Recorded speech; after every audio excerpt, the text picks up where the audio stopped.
মাত্র কয়েকদিন আগেই আমরা পৌঁছে গেছিলাম নিকো পার্কে বর্তমান এবং ফরচুন প্রেজেন্স বর্ষামঙ্গলের ইলিশ উৎসবের স্বাদ নিতে।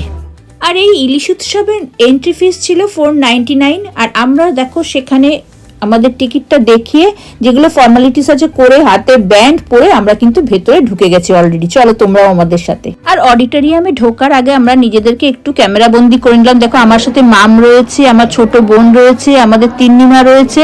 আমরা সবাই মিলে একটু ফটো তুলে এইবার ভেতরে ঢুকে গেছি। এইবার বলি, ভেতরে ঢুকে তো আমার এই ওয়েস্ট সাইড প্যাভিলিয়নটাকে যেভাবে সাজানো হয়েছিল, যেভাবে মানে অ্যারেঞ্জমেন্ট করা ছিল সিটিং, খুবই ভালো লাগছিল দেখে। এবং তার থেকেও ভালো লাগছিল আমি মঞ্চে সাহেব দাদাকে দেখতে পেয়েছি, মানে একটা সোলো পারফরমেন্স করছিলেন।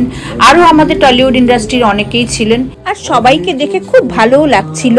কিন্তু যেটার জন্য আমরা এখানে মোস্টলি গেছিলাম সেই ইলিশ উৎসবে, যে আমার কিন্তু একটু মানে ডিসঅ্যাপয়েন্টেড হয়েছি যে একমাত্র আমি ইলিশ ভাজাটাই আমি ওখানে ডিসপ্লে করতে দেখেছিলাম।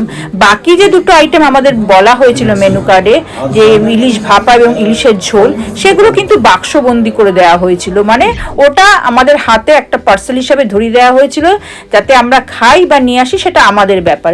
কিন্তু এই জিনিসটা আমার মোটেও ভালো লাগেনি। আমি ভেবেছিলাম অন্তত ডিসপ্লে করা থাকবে সব আইটেমগুলো। আর ডাল ভাত ভাজা শুক্তো চচ্চড়ি সবই ডিসপ্লে করা ছিল। 3 রকম মিষ্টির আইটেম সেটাও কুপনের মাধ্যমে দিয়ে দেওয়া হচ্ছিল, সেটা সবই ঠিক আছে। কিন্তু যেটা মোস্টলি খারাপ লেগেছে, খাবার জায়গাটা প্রচণ্ড ভিড়ে ঠাসা। এবং তোমরা এই ইয়েতে মানে ভিডিওর মাধ্যমে দেখতেও পাবে যে কি পরিমাণ লাইন পড়েছিল, মানে সেটা ভাবা যায় না।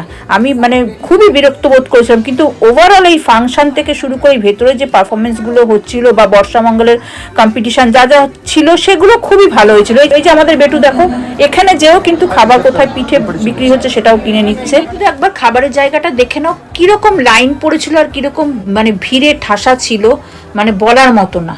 ওখানে যে আমরা খেতেই পারিনি, কারণ এতটাই ভিড়, মানে বসার জায়গাগুলো ফিল আপ করা ছিল এবং মানে রীতিমতো লাইন দিয়ে প্লেট হাতে করে অনেকক্ষণ ধরে দাঁড়াতে হচ্ছিল।